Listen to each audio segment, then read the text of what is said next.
Hello, and welcome to Sports Talk. I'm Phil Hill, and this month we're going to review the recently completed winter sports season. And as always, we're pleased to have the Supervisor of Athletics for East Brunswick Public Schools, Frank Noppenberger. Frank, welcome to Sports Talk. Well, it's always a pleasure to be here, Phil. And what a unique winter. We had some outstanding individuals, a couple team surprises at the end, and it was an exciting, for some sports, very exciting, and for others, very disappointing. And you know, you and I were talking beforehand, and but it was fun. We competed. That's the important thing. And as I'll probably say a few times, if hard work meant championships, we'd be undefeated, because our coaches, our kids, parents, complete dedication. Sometimes you just don't have it. I hear you. Let's start off with girls basketball. Katie Whalen Mataseski. I had to get used to that. Did a nice job, 13 and 10, coming back from last year where they only won 5 games. And I was surprised, quite frankly, when I saw the team this year, where these young freshmen came from. And I did a lot of talking about them. Interestingly enough, as the year went on, the upperclassmen sort of got more in the flow of things. Pagliuco, Romancino, and so forth. Snellenberg, they sort of took the team back over. But you got to admit, the young freshmen were exciting. Well, their enthusiasm was contagious, and they're all very athletic, all 4 of them. And it certainly was an inspiration to the older kids. And then as everyone settled it into the roles, you saw us play some better basketball. We had a tough stretch there for about 2 or 3 games. But that's when we lost our point guard. You know, that's when Elise, you know, our point guard, she broke her leg against Woodbridge. And then now you're going into the conference tournament at the end of your season without your point guard. That's a tough I was wondering role. what happened to her. She broke her leg on a jump ball, yeah. But Elise Rohan, Maria Burns, she's going to be a good one for us. These are all freshmen. Cassie Riccio, outstanding soccer player, very athletic out there.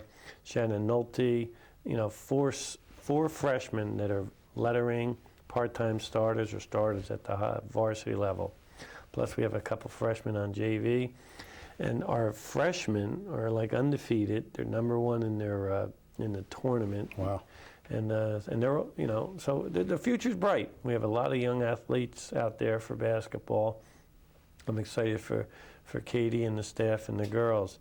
But like, you know, I need to thank the 2 seniors, the leadership of Dane, as you said, and Katie Page, senior co-captains. That, you know, it's tough. You got the juniors, you got a couple sophomores and freshmen, and they molded them all together. You mentioned Samantha who did a good job coming off the bench. Monica, you and I spoke about. She's an athlete out there. And then, of course, you mentioned Jennifer.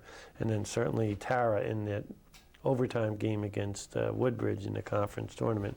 Hit a bunch of 3s for us. Role players. A lot of them are role players. Tara knows she's a shooter. And I don't know if she's ever seen a shot she didn't like. And certainly Monica's a defensive person out there, an athlete. So they're into their roles. They have a game this Monday in the state tournament against a very tough Freehold, and we'll see what happens. I like Byrne. I like Byrne. She's a forward. She's listed at 5'9". I don't think she's 5'9", but somehow she gets to the boards among the big guys there, and she does a great job. Yeah, she's going to be okay. You know, she loves basketball. She plays it all year round. At times it looked like she was trying to do too much. Maybe trying to stay within your game. I hear you. But she'll be okay. Okay, boys basketball. Bo Henning, very unlike Bo Henning year. Matter of fact, he's never had a year like this record-wise, 4-18. And I know what you're going to tell me, that, hey, help is on the way. I know at one time, late in the season, the 8th grade team was undefeated. The 9th grade team was undefeated, and Mark Mataseski was doing a super job with the JV team. Well, the JVs stood at #3 seed in their tournament. They're playing in a county-wide tournament that we host. They're playing in their semis Wednesday night. Okay. So they're there. The boys are freshman boys are the #1 seed in the county tournament hosted by Perth. They'll be playing in the semis Thursday. And the 8th grade boys, They just have well, under Keith Lane, they just have another outstanding record. They're alive in their tournament. However, that's the future, and we're usually pretty good at the lower levels. I'm not sure what happened this year. It seemed like whatever could go wrong, went wrong. We had Dustin got hurt in the middle of the year with the broken nose. That was Scott got hurt there at the end of the year. He had an inflammation of the elbow. So, and then we just seemed to miss the shot or turn over at the wrong time. But you know, that statement I made of hard work guaranteed success, and I mean success is W's and L's, because we certainly know that you can achieve success without W's and L's. And this team, every day were out there practicing. They played hard every day. They worked hard, and they were successful, maybe not in the W's and L's, but in lessons in life. And you know, they learned what it's like to go out there when things are tough. But anyway, you know, Bo and I were talking, you know, summer camps, summer leagues, preseason conditioning, Saturday morning practices, you know, and you can't let it get you down. It's the journey sometimes that makes it enjoyable. But, you know, with Alex Mayo coming back, and, you know, he's a shooter. I think he's just got to get a little stronger. Mauro Tucci, I think he's better coming off the bench. He's our quarterback. And, of course, Dustin Schultz starting defensive back for us. He may even start as a wideout for us. It took them for a couple games to get into their basketball legs. So, you know, with that, and if Guido can somehow have a great summer and whatnot, with his size and whatnot, and come back, he can make a big difference. Yeah, absolutely. You can't coach size, but we've certainly got to recognize Scott Stolzenberg for his leadership, and what a great example of hard work for the young kids. When you see him in there, he's undermanned body size, but he's in there battling. So we thank Scott for all those the efforts. seniors, all the captains, Mello, Brian, and Sullivan as well. You know, so they really did put the effort out there. With Krasnowski retiring, Bo Henning will be the senior coach in all of Middlesex County. Yeah, that's true. Boy, we're getting old, Bo and I. We started coaching about the same time together, and ooh, you look around and you go, who are these young guys? And we do want to congratulate Bo on his 300th victory this year. So there were some positives that came out of this season. Yeah, there certainly was. Certainly was.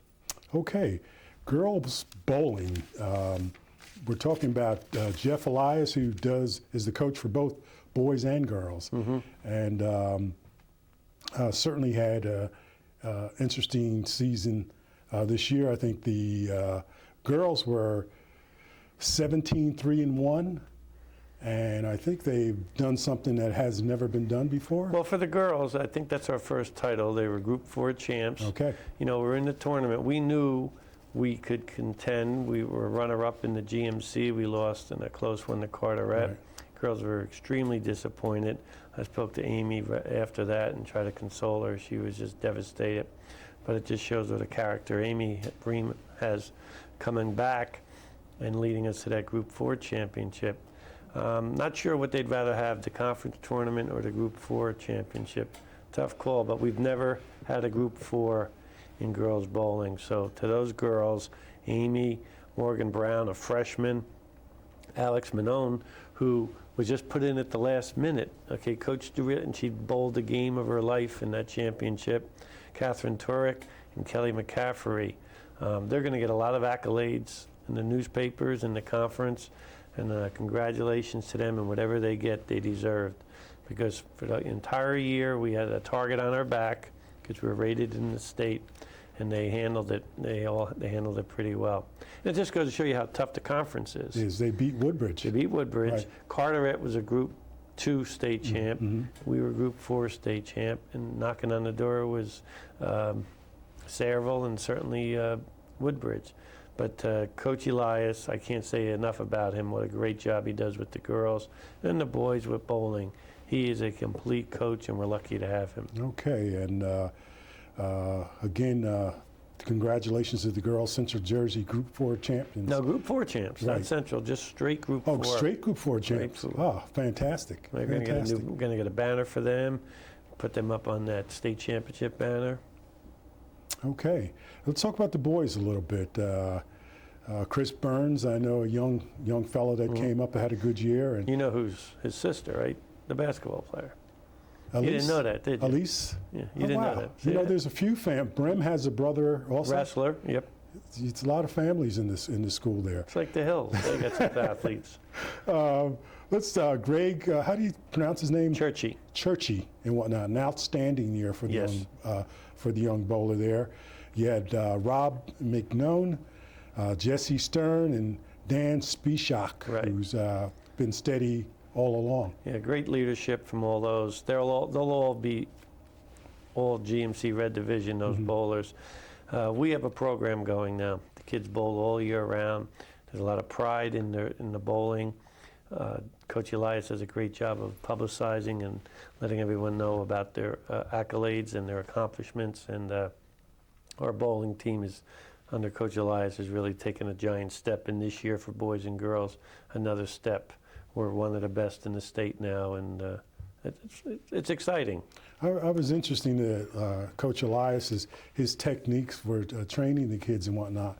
Low ball training, in other words, they practice just hitting the 7-pin or the 10-pin, and he also bowling by arrows and stuff. I thought You followed it. I thought that was foreign. I thought you just go with the fill. No, it's this strategy, and I love it. And he doesn't complain, but every once in a while, if the alley was just oiled or not oiled, it really affects your ball. I see. And they'll come in and say we didn't bowl well because the oil was too slick or wasn't slick enough. Yeah. And it's although it's a lot of psych in there for bowling, there's a lot of strategy involved, moving people in and out, and until you watch a couple matches, you can't appreciate it. It's interesting, the playoff format, the ladders and so forth, and if you can get to the ladder and get hot, Right. you can take it. You don't have to be the best bowler. No, but then the problem is when you get, you're bowling all that extra, and you may get tired. You get tired. That's the thing, right? Because it is tiring. I hear you. Mentally, too. Think, 10 frames. You got 10 frames. It's tough. A lot of stress, a lot of pressure. You guys have to pay for practice. Yes. But they go on their own. They go on their own, do It's they? just like, that's like playing basketball. They go down there, they're in leagues, they go on their own. It's social for them, too. Okay. All right. Wrestling, Glenn Pazinko, 8 and 9. I kept up a little bit, and you had some outstanding wrestlers. One comes to mind, Jimmy Ryder. Jimmy Ryder. What a wrestler, 23-7, 23 wins this year, and was in one of the toughest groups there is, that 189-pound class. Even though I did see him against South River go up and wrestle to 215, and he still won. So an outstanding wrestler. But you had a number of wrestlers, the Parabello brothers. Right, they're not bad. They're young and they're getting better. Nick, they're getting better. Matt Ackerman, Matt at Ackerman. 130, Jordan Brom, and Pratchett Brim. Right. Okay, and Ramon Hannon. So a number of wrestlers and whatnot. And the thing about it is they lost a lot of close matches. They lost, South Brunswick was a close match, Edison and Bridgewater Raritan was a close match. Bridgewater came down to the last match. Sometimes if a kid doesn't make weight and you got to shift, there's a lot of strategy in the wrestling too. Kenny Charleston, another senior, had a pretty good year for us. But as far as we got the districts coming up, and our best shots are obviously Jimmy Ryder, as you said, and Matt Ackerman. We expect them to go through the districts and then get into the regions, and hopefully it'll get down to Atlantic City.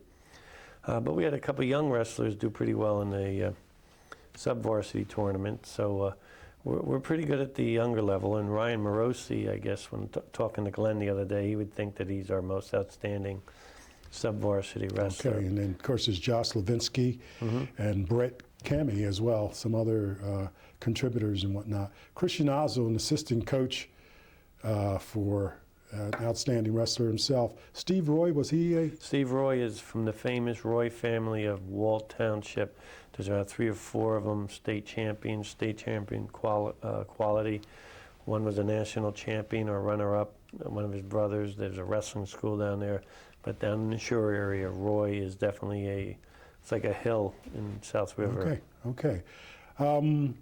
Cheerleading, Bethany Grasso, and I got a chance to see the cheerleaders. I don't see them in competition and whatnot, but they do an outstanding job. And I guess one of the things I tend to notice when I see different schools and whatnot, I like the diversity of the cheerleading team as well. I think it's important. I think it sends an important message to the young kids that are coming up and everybody that's watching. So Bethany Grasso, hats off to her. Right. Not only are they good, she's smart enough to know that diversity is important as well.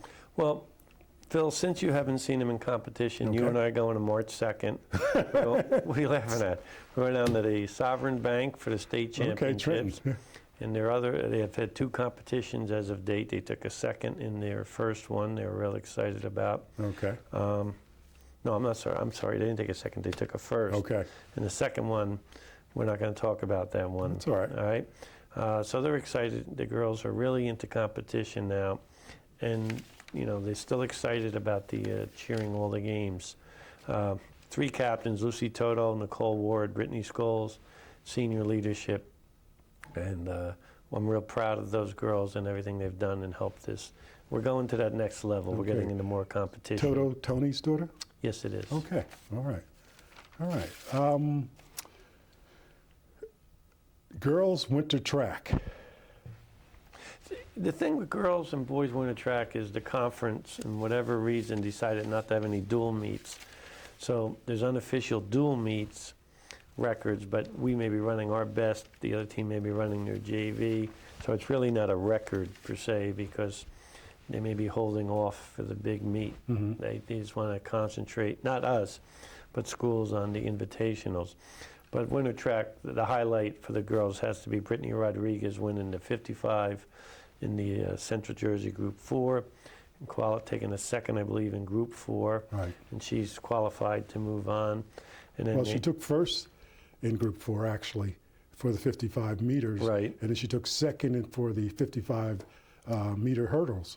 Right. So she. Well, that was the sectional. And then in Okay. the groups last week, I'm pretty sure, you could be right, Okay. thought she took a second, but she's going to move on. And right after Doug Fisher won his sprint at the indoors, she was next.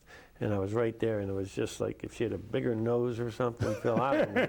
She just by a nose, she got edged. Well. And she ran a great race, but she took a second.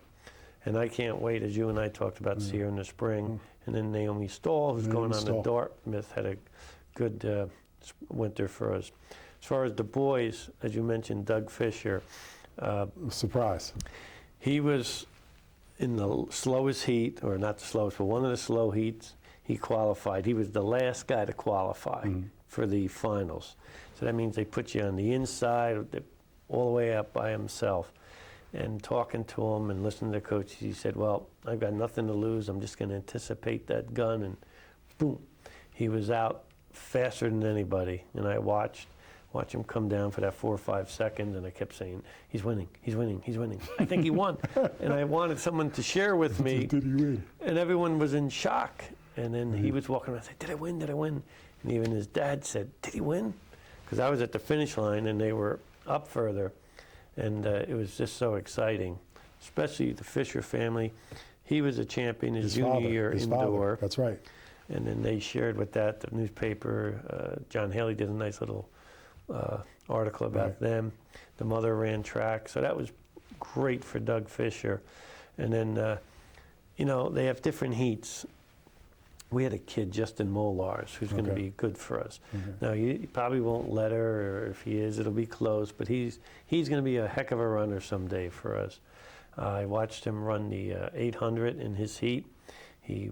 Big lead, and then they kept creeping up on him, and then he just held them off at the end with a lot of guts and determination. So we got to look out for him. Justin, congratulations to you on that. Okay, let's go to swimming. Boys swimming, girls swimming. Jeff Sundberg, the coach for both teams. The girls, let's go to them first. They were 11-4, just an outstanding season by everybody's measure. Qualified for the states, which good for the girls. Not good for the girls. Met their expectations. They exceeded them. They all swim very well. In the GMCs, this is crazy. We took more first than anybody, but we didn't win because of the scoring. We took 7 first to North Brunswick's 1. Yeah, can you imagine Unbelievable. it? But let me just mention the girls. Jenny Zavoda was the GMC champion in the 200 and 100 freestyle. Melissa Coe in the 200 intermediate and the 100 butterfly. Bridget Malvert in the 100 breast. And we had 2 relays, the 200 freestyle, that was with Bridget, Alex Norwat, Christy Clark, and Jenny Zavoda. And the 400 freestyle champion, Melissa, Alex, Christy Clark, and Jenny Zavoda again. So girls, congratulations. You did a great job in the state tournament, and best of luck to you in the individuals. And the thing about it is you got Malvert as a sophomore, Christy Clark is a freshman, and Melissa Coe, who surprised everybody, came on the scene as a freshman as well. So the future looks bright for... And Coach Sundberg and Coach Pell do a great job with the girls. There's a great camaraderie. And the boys, they qualified for the states again. And that's no easy task. It's a lot harder in swimming than the other sports, because not only do you need 500 record, you got to have power points. Where in basketball or baseball, you just need the 500. But Troy Gladstone, Matt Polito, who's going to be a good one. And Kevin Sheridan. Great swimmers for us, and we thank them for everything they've done for us. Okay, and a few, Timothy Clark, he can throw in there, and Chris Lee as well, C.J. Saddam, a number of people. But clearly, Coach Sundberg has done an outstanding job for both the girls and the boys. They do these land practices that if they can't get in the pool, they're in the gym. How do you practice for swimming? Well, in the they gym? lay on the floor and they go, no, just kidding. No, he does. Swim the air. Yeah, no, he does conditioning, the leg work, and Okay. lifting and running and conditioning. So he's really up on all the latest training methods. Speaking of training methods, Shane Stone, our girls basketball manager, one of Phil Hostler's kids. Shane, great job helping us out this year. Appreciate it. I'll tell you, Phil Hostler, and we talk about him every time we're here, but a real tribute. Last time we talked, we had Lee Weiss had come to visit Phil Hostler. Right. And of course, Lee Weiss is a trainer for the Super Bowl champions New York Giants. And He's going to get a ring, Phil. Get out of here. He's getting a Super Bowl ring. Is that right? Everyone in the staff. That is the exciting one. I got a chance to talk to Lee and to see if he wanted to come on the air at the time, and he was no. And I sort of get it now, because that's big business, learning about injuries and things of that sort and whatnot. Well, what he said to you, I don't know if he said to you, but he mentions to Phil, is he's got to be careful what he can say and not say. That's right. I understand, yeah. But I saw him on TV squirting the water. I saw him in Green Bay, too. Great individual. And maybe it's bringing him in there one day for a show would be fun. I think that's a good idea. We're going to try it. I heard about a program that you're having for parents. What's that about? Phil, parents are always asking about colleges, and they're talking about colleges, and then they all look in ways of getting their kids to improve their chances of making a team. So on the 28th, and everyone's invited, on the 28th of February at the high school at 7 o'clock, I've got 2 famous athletic directors from New Jersey that were bosses over championship programs come in to talk to us about the realities of athletic scholarships and how to improve your chances of making the high school team. I think it's worth any parent out there to come in and listen to what these guys have to say, because they're just regular guys just telling you like it is. It's not a college trying to sell you. It's not a college trying to sell their program. It's not a guy trying to buy into their athletic recruiting program or a company. They're just regular guys. So February 28th, please come out and join us. You're also invited, Phil. Okay, I appreciate that. And I can tell you, Frank, parents are hungry for information like that. A lot of parents just want to know, how can I help my youngster get into school? What is there to offer? What should we look out for? Right. Things of that sort. So it sounds like a great program. Spring season coming up. In addition to Brittany, waiting to see what she does in the spring on the track, and Doug Fisher on the track, see what he does. Well, Doug, I guess there's a little debate in the Fisher household because he's a great runner, but he's also a 2 or 3 year starter in baseball for us. And I know he's penciled in to be a starter. Last year he was third base. He pitched some for us, but he's an athlete, so I'm not sure. What do you think? What do I think? Yeah. He should do what he wants to do. What do you think he's going to do?